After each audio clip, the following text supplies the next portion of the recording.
Sofia's expression hardens. They're not subtle. No, Gwen says quietly. They're not. Dominic studies the photo again, the kind of focus that comes from knowing life and death hide in details. Then he looks up. Decision made. We respond, he says, but not to negotiate. To set terms. The room goes still. They have all the leverage, Sofia says. Why would they give us control? Dominic doesn't hesitate. Then we make them believe they need us more than we need them. Silence. Because none of them actually believe that. The Syndicate doesn't negotiate. They erase obstacles.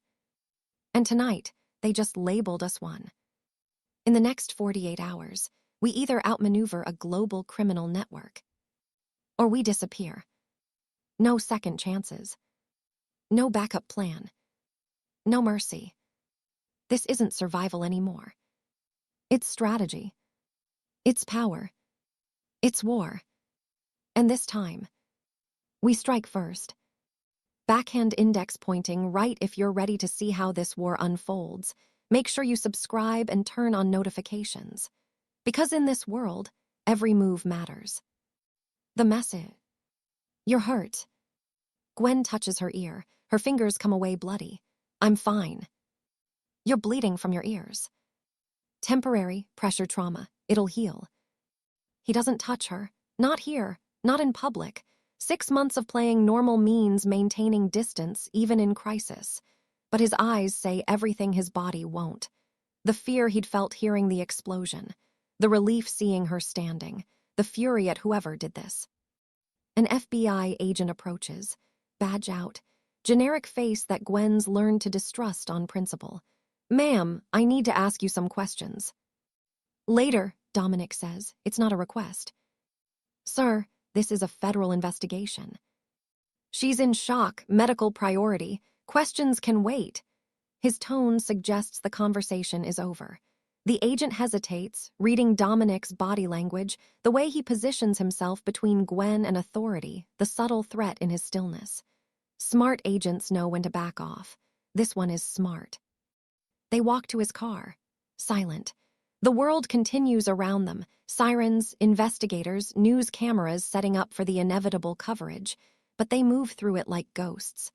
Once inside, doors closed, Dominic finally speaks. This was a message. I know. Someone found us. I know. Sofia.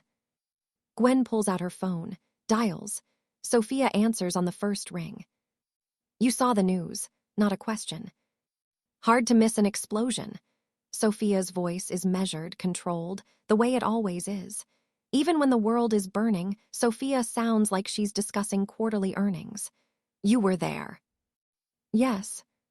Targeted. Specifically avoided. I should be dead. I'm not. That's intentional. The Syndicate. Again, not a question. Sofia knows. Has probably known longer than any of them. That's her gift and her curse, seeing threats before they materialize, preparing for wars before they're declared, and keeping that information locked behind a wall of strategic silence until she decides it's time to share. Can you get to the safe house? Gwen asks. Already here. Been here since 6 a.m. Gwen and Dominic exchange looks. Sofia knew. Hours before the explosion, she knew something was coming. How long have you known they found us? Dominic's voice is carefully neutral, but Gwen can hear the fury underneath, the barely controlled rage at being kept in the dark while his sister played whatever game she's been playing. 3 days. I've been trying to verify the threat before alarming you. A coffee shop exploded with Gwen inside. I'd call that verified. I know, I'm sorry. I thought I had more time.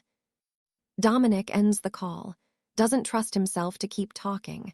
His hands grip the steering wheel like he's trying to strangle it, knuckles white. Jaw clenched. He's holding himself together through sheer will, and Gwen can see the cracks forming. She knew, he says finally. She was trying to protect us. By keeping secrets, by letting you walk into danger. By investigating before panicking us. It's what she does. It's what she's always done. It's what got Marcus killed. The comparison is harsh, deliberate. Marcus, Dominic's former right-hand man, died because he kept secrets, played both sides, thought he could manage information without consequences. The memory still haunts them all. Sofia's not Marcus. Isn't she? Keeping intel to herself, making unilateral decisions, deciding what we need to know and when we need to know it. Gwen doesn't answer, because he's not entirely wrong and they both know it. They drive to the safe house in silence, 40 minutes outside town, through back roads that Dominic knows by heart now, to a farmhouse that no one would look at twice. Purchased under shell companies, buried in paperwork so complex even federal investigators would need weeks to trace it to them. It's their emergency location, the place they retreat when the illusion of normal life becomes unsustainable. Looks like today qualifies. Sofia is waiting on the porch when they arrive. She's lost weight in 6 months. Not much, but enough to notice if you know what to look for. The stress of pretending to be normal while constantly watching for threats has hollowed her cheeks, darkened the skin under her eyes, turned her from intimidating to haunted. She doesn't apologize when they arrive, doesn't offer excuses, just states facts. The Syndicate has operatives in town, at least 3 that I've identified, possibly more. Dominic climbs out of the car, slams the door harder than necessary. How long? They've been here for 6 weeks, setting up surveillance, mapping our routines, identifying vulnerabilities. And you didn't think to mention this. I thought I could handle it quietly, redirect their attention, make them think we'd already moved on. Sofia's voice doesn't waver, but Gwen can see the guilt in her eyes, the weight of the decision that put Gwen in that coffee shop this morning. Clearly that worked brilliantly, Dominic snaps. Sofia's expression doesn't change. She's had years of practice absorbing her brother's anger, deflecting his blame, maintaining the cold professionalism that's kept them alive through situations that should have killed them. I made a mistake. I'm acknowledging it. Can we move past blame and focus on survival? Gwen intervenes before Dominic can respond. Someone has to be the rational one, and apparently today that's her job. What do they want? Recruitment. They're not trying to kill us. They're trying to force us to the table. By blowing up civilians. The anger in Gwen's voice surprises even her. Those people in the coffee shop, the barista who always remembered her order, the old man with the newspaper, the student with headphones, they didn't choose this life. They didn't make the decisions that put them in the crossfire. They were just collateral damage in a war they didn't know existed.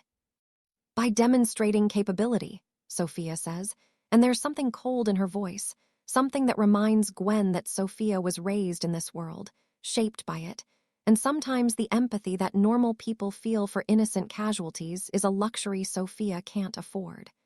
Showing us that anonymity is an illusion, that peace is temporary, that we're only free because they allow it. Sofia pulls out a tablet, cues up surveillance footage. This was taken 2 days ago. The video shows the 3 of them, separately, going about their daily routines. Gwen at the law office, filing paperwork, chatting with Emily, the paralegal. Dominic at the college, teaching a seminar on criminal justice with the kind of irony that only they would appreciate. Sofia meeting a security client at a downtown cafe, discussing home alarm systems like she's a normal small business owner instead of a tactical expert who's killed more people than most soldiers. All of it filmed from a distance, professional quality, multiple angles. They've been watching everything, Sofia continues. Where we go, who we talk to, what we eat for breakfast, our patterns, our habits, our vulnerabilities. She switches to another video. This one is time-stamped 3 hours ago, before the explosion. It shows the coffee shop. Exterior angle. A man in a maintenance uniform enters carrying a toolbox that's probably full of C4 and detonators instead of wrenches and hammers. He stays inside for 7 minutes. Plenty of time to plant the device, set the timer, calculate the blast radius to ensure maximum impact with minimal damage to the target. He leaves, walks to a van, drives away. No one notices, no one suspects, just another repair guy in a world full of invisible workers. He planted the device during the morning rush, Sofia explains. Timed it for maximum psychological impact but minimal damage to the primary target. Me, Gwen says. Yes. Why not just approach me? Why the theater? Because theater is the point. They want you afraid, compliant, grateful when they offer protection from the very threats they created. The leak. Dominic paces the length of the porch.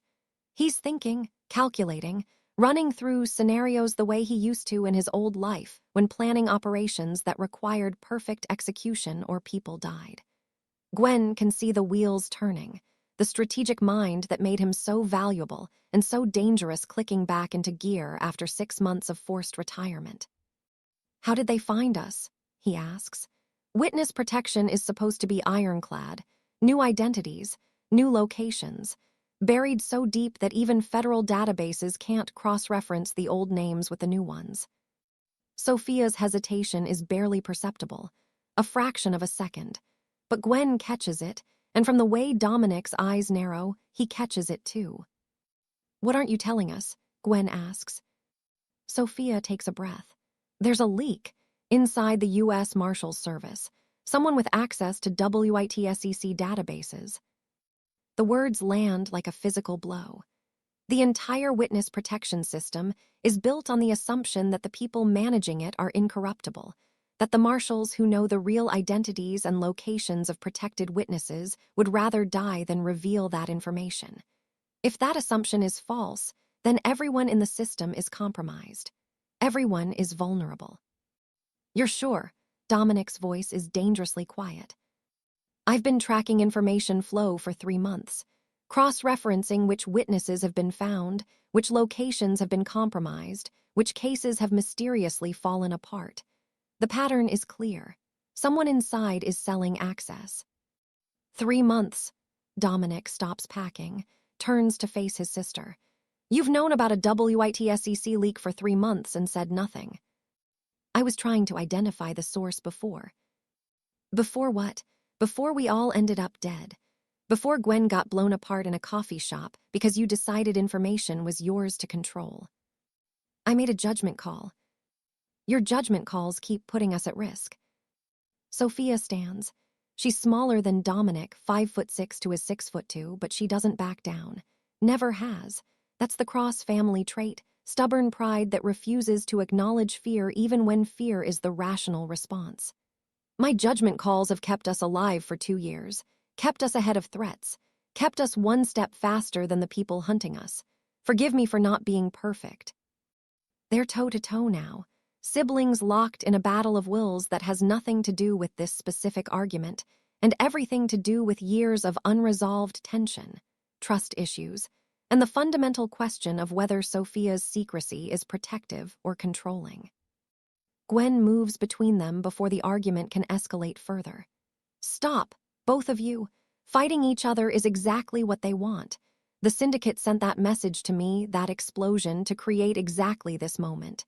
Fracture the alliance, make us doubt each other, turn us against ourselves so they don't have to destroy us. Don't give them the satisfaction.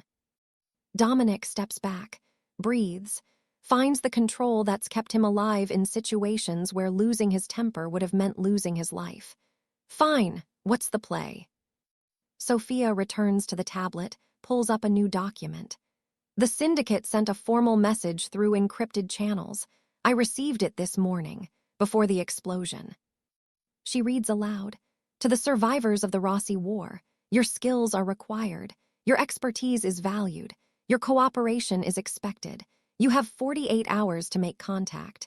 Failure to respond will result in escalated measures. Cooperation will result in mutually beneficial arrangements. Choose wisely. That's not an invitation, Gwen says. That's a threat wrapped in corporate language. Correct. They're giving us a deadline. Respond in 48 hours or they move from psychological warfare to actual violence. The coffee shop was a warning. Next time they won't aim to miss. What kind of escalation? Gwen asks, though part of her doesn't want to know the answer. Based on their pattern, probably targeting people we care about, former colleagues, neighbors, anyone we've interacted with in 6 months. Gwen thinks of Emily, her paralegal. 23 years old, drowning in student loans, dreams of law school, completely innocent. Emily, who brings coffee every morning and talks about her boyfriend's terrible cooking and has no idea that working for Gwen puts a target on her back. We can't let that happen. Then we respond, Sofia says. And say what? Thanks for the terrorism, we'd love to chat. Essentially, yes, we buy time. We make them think we're considering their offer while we gather intel, identify their leadership, find leverage. We've played this game before. Dominic shakes his head. We can't play that game again. It's what got us here in the first place. Negotiating with monsters, thinking we're smarter, thinking we can control the outcome.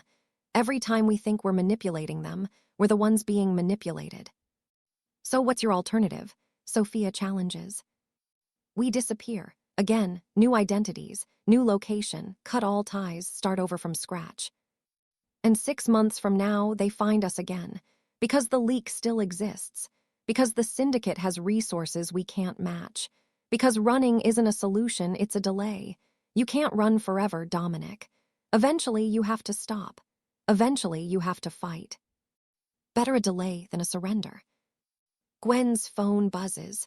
Another unknown number. She's starting to hate unknown numbers. Nothing good ever comes from them. She opens the message. A photo, taken today within the last few hours, shows Emily having coffee at a different shop on the other side of town. She's smiling at something on her phone, completely unaware she's being photographed, completely unaware she's become a chess piece in a game she doesn't know exists. The caption, 48 hours tick-tock. Gwen's hands shake. She shows them the phone. Sofia's expression hardens into something dangerous. They're not subtle. No, Gwen agrees, and her voice sounds hollow even to her own ears. They're not. Dominic takes the phone, studies the photo with the careful attention of someone who's learned that details matter, that the difference between life and death is often hidden in the background of a photograph. When he looks up, something has changed in his eyes. A decision made. We respond, but not to negotiate, to set terms. What terms? Sofia asks. Meeting, face to face, neutral location. We hear their pitch, they hear our conditions, no commitments, just conversation. They won't agree to that. They have all the leverage. Why would they give us any illusion of control? Then we prove we're not desperate, that they need us more than we need them. Do they? Gwen asks. It's the question none of them want to answer. They're skilled, yes, experienced, capable of things most people can't imagine, but the Syndicate has operated successfully for years without them. They're an acquisition opportunity, not a necessity, a nice-to-have, not a must-have. We make them think they do, Dominic says. We sell ourselves as irreplaceable, as the difference between their next major operation succeeding or failing spectacularly. That requires us to know what their next major operation is, Sofia points out. So we find out, we have 48 hours. Sofia, you've been tracking them for months. What do you know about their business model? The plan. Sofia pulls up more files. Her tablet is a treasure trove of intelligence that she's apparently been collecting while living her cover life as a security consultant. Gwen wonders how many sleepless nights Sofia has spent compiling this information, how many lies she's told to maintain the facade while investigating the threat none of them wanted to acknowledge. They're not traditional organized crime, Sofia begins. No drugs, no prostitution, no street-level violence. They're corporate. They facilitate hostile takeovers, insider trading, market manipulation, all technically legal but morally bankrupt. They make billions by destroying companies, buying the pieces, and reselling them to the highest bidder. Who are their current targets? Dominic asks. There's one that stands out, a pharmaceutical company called MedTech Solutions, small operation, family-owned. They have a breakthrough cancer drug in clinical trials. Stage 3. Results look promising, revolutionary even. So why would the Syndicate want to destroy them? They don't want to destroy them. They want to acquire them, then kill the drug, bury the research, sell the patents to a larger pharmaceutical company that will ensure the drug never makes it to market. Gwen feels her stomach turn. Why would anyone bury a cancer drug? Because it's too effective. Current cancer treatments generate hundreds of billions in revenue annually. Chemotherapy, radiation, maintenance drugs that patients take for years. This new drug, it's a cure, single treatment. Relatively inexpensive to manufacture. It would destroy the existing market overnight. So they're willing to let people die to protect profit margins. Welcome to corporate America, Sofia says, and there's something bitter in her voice, a recognition that the legal system is just as corrupt as the criminal one, just better at hiding it behind paperwork and boardroom decisions. Dominic paces again, thinking, what if we did the opposite? Opposite how? What if we saved medtech solutions, exposed the Syndicate's plan, made ourselves valuable by being the obstacle they can't remove? Sofia considers this. Risky makes us enemies instead of assets. We're already enemies. They just haven't accepted it yet. This way, at least, we're enemies on our terms. And if they retaliate, then we're in the same position we'd be in if we ran. Hunted, vulnerable, always looking over our shoulders. But at least this way, we've done something good. At least this way, there's a reason for the target on our backs. Gwen likes this plan. It's aggressive, moral, and strategic. Everything she wants to be. Everything she spent 2 years learning to become. How do we save a company we don't have access to? We warn them, provide evidence, let them defend themselves. The Syndicate will know we interfered. Good, let them know. Let them understand we're not for sale. That if they want war, we'll give them war and we'll fight it on our terms. Sofia looks skeptical. This is a suicide mission. Running is a slower suicide. At least this way we choose the battlefield. We set the rules. Gwen makes the decision. I'm in. Let's save the pharmaceutical company and declare war on the Syndicate. Sofia sighs, but there's something almost like pride in her eyes. You're both insane. Probably, Dominic agrees. But we're insane together. That counts for something. They spend the next 6 hours planning. Sofia hacks MedTech Solutions' email servers, a task that apparently takes her less time than it takes Gwen to make coffee, and finds contact information for the CEO. Dominic drafts a warning letter, detailed and specific, outlining the Syndicate's plan with the kind of precision that only comes from understanding how these operations work from the inside. Gwen creates a package of evidence, financial records that Sofia pulled from encrypted servers, communications that prove hostile intent, proof that MedTech Solutions is about to be targeted by people who make corporate raiders look like amateurs. They send it anonymously, encrypted, untraceable, or at least as untraceable as anything can be in a world where surveillance is ubiquitous and privacy is a comfortable lie people tell themselves. Then they wait. Response comes in 4 hours, faster than Gwen expected. MedTech Solutions CEO, a woman named Dr. Sarah Chen, replies through the encrypted channel they set up. How do I know this is real? Gwen types back, because we have nothing to gain by lying, and because in 72 hours you'll receive a hostile takeover offer that matches exactly what we've described. Prepare your defenses now. Who are you? People who used to work for organizations like the one targeting you. We're trying to do better. Why help me? Because someone has to start saying no. Dr. Chen doesn't respond immediately. Gwen imagines her sitting in her office, staring at the screen, weighing options, calculating risks, wondering if this is legitimate intelligence or an elaborate trap. Trust is hard when everyone has an agenda. Finally, what do you need from me? Just survive, fight back, don't let them win.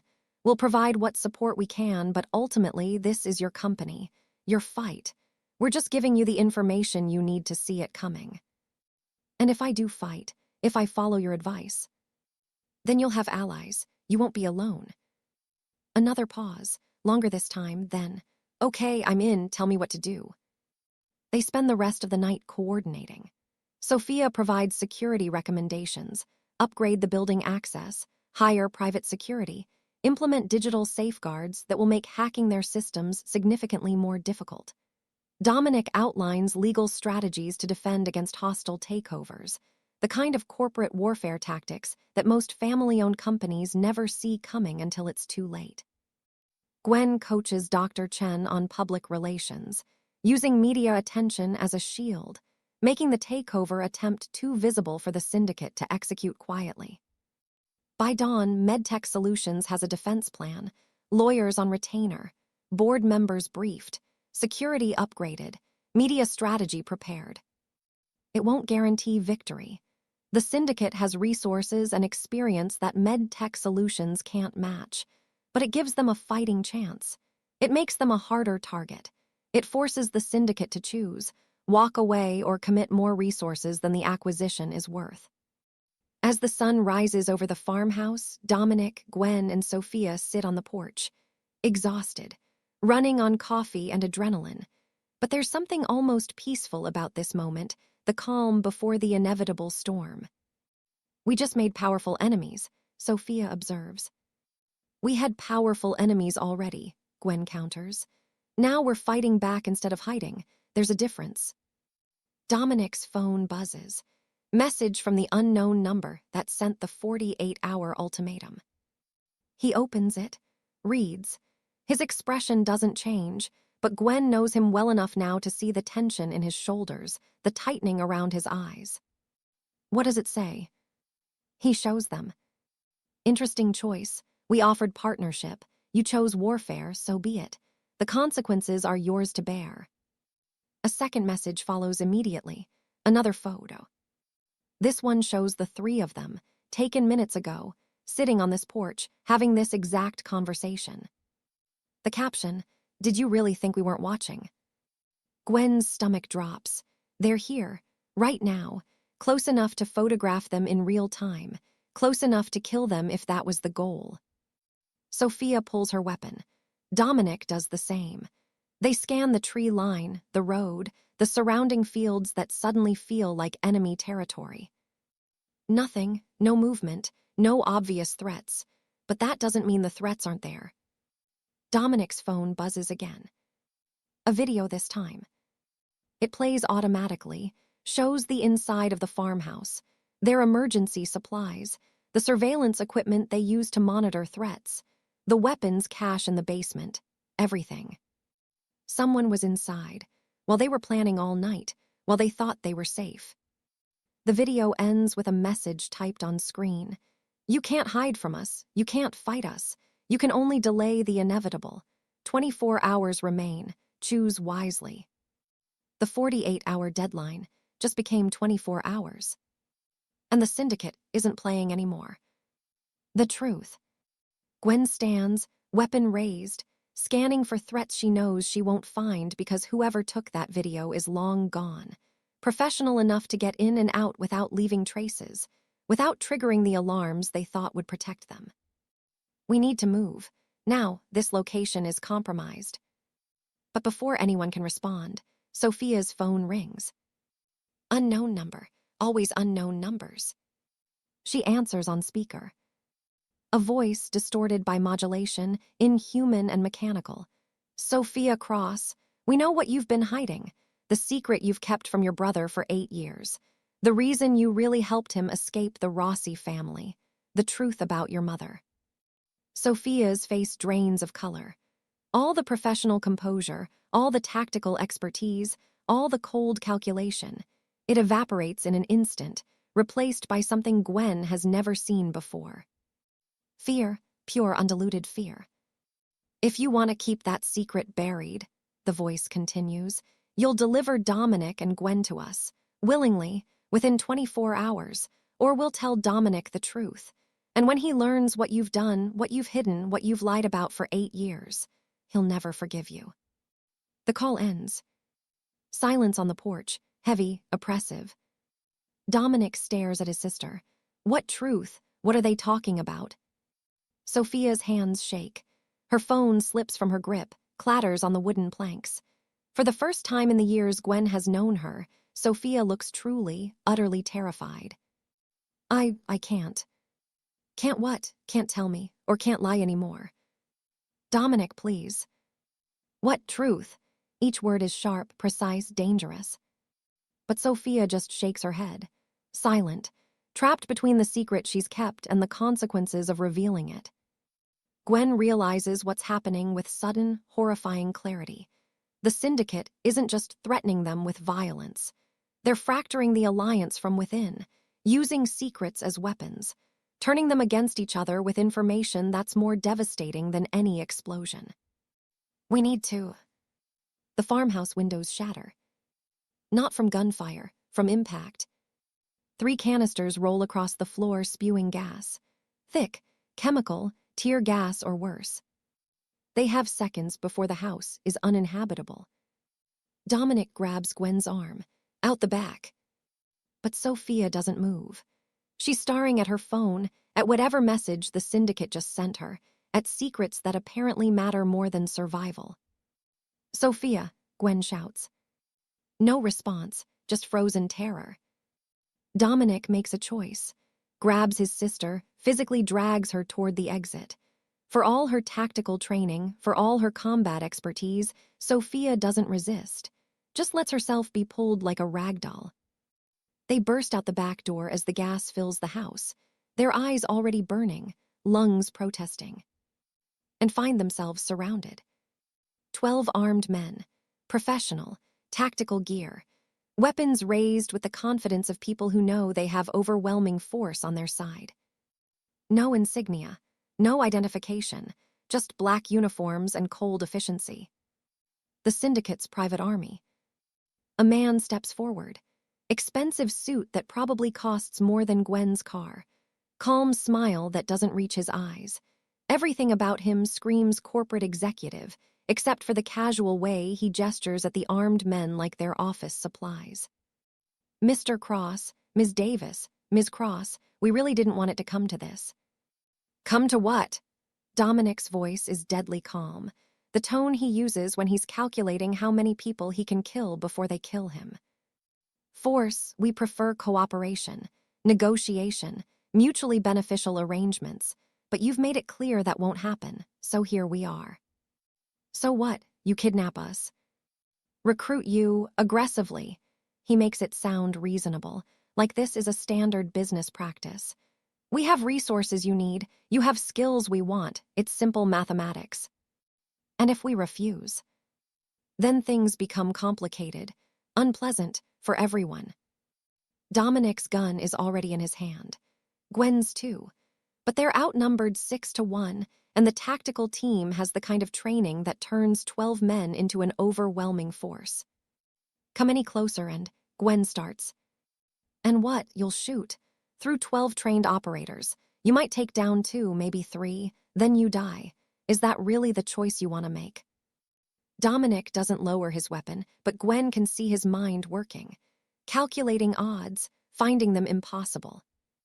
What do you want? He asks. A conversation, 1 hour. If after that you still want to walk away, you can. You're lying. Perhaps, but you're out of options, and we have something that will change your mind. Which is? The man pulls out a tablet. Expensive, latest model.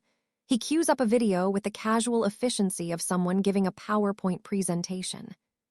It shows a hospital room, medical equipment, monitors beeping, an elderly woman in the bed, thin, frail, attached to IV lines and oxygen. But her eyes are alert, aware, looking directly at the camera. Dominic goes rigid, completely still. That's impossible, she's dead. Your mother is very much alive, Mr. Cross, and whether she stays that way depends entirely on your cooperation. The screen goes black. The world stops. Gwen watches Dominic's face, watches years of grief and guilt and carefully constructed emotional walls crumble in an instant. His mother, who he thought died 8 years ago, who he mourned, who he built his entire moral framework around, the desire to be better than the father who abandoned them, the mother who sacrificed everything. All of it based on a lie. Where is she?